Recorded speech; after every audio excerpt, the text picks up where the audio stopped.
قرآن کریم کے علوم و فنون، قرآن کی تعلیمات اور احادیث مبارکہ سے بنیادی طور پر جو ہمارے لیے علوم حاصل ہوتے ہیں، جن پر عمل کرنا ہمارے لیے کمپلسری ضروری ہوتا ہے، وہ عام طور پر تین طرح کے ہیں۔ یہی حدیث مبارکہ سے بھی ملتے ہیں۔ سب سے پہلی چیز ہے عقائد و نظریات۔ یہ حدیث جبریل جو ہے، یہ تصوف کی بنیاد ہے۔ آگے میں انشاءاللہ آپ کو بتاتا ہوں۔ تو عقائد کے اندر آ جاتا ہے ایمان لے کر آنا اللہ کے رسول پر، جنت، دوزخ، میزان، رسولوں، ملائکہ پر، جنات کے اوپر، یعنی ایمان لے کر آنا۔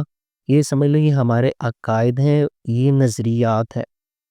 اس کے اوپر عمل کرنا سمجھ لیں ایک مسلمان کے لیے ضروری ہے کہ اس کے بغیر بندہ دائرہ اسلامی داخل نہیں ہو سکتا۔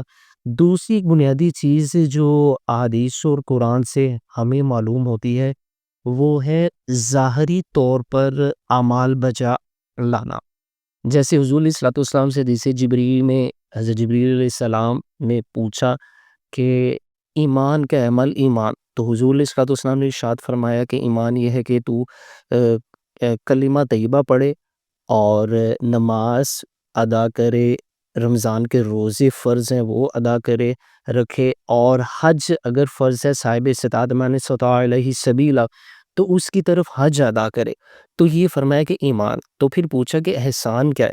حضور علیہ الصلوۃ والسلام نے ارشاد فرمایا کہ احسان یہ ہے کہ تو اللہ کی ایسی عبادت کرے کہ جیسے تو اسے دیکھ رہا ہے۔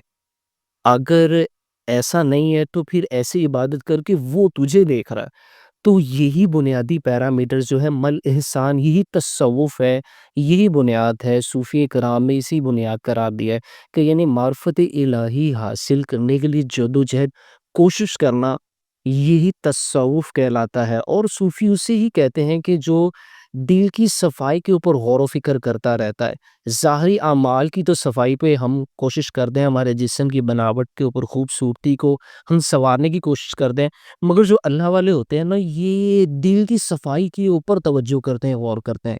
تو یہی تصوف کی بنیاد ہے۔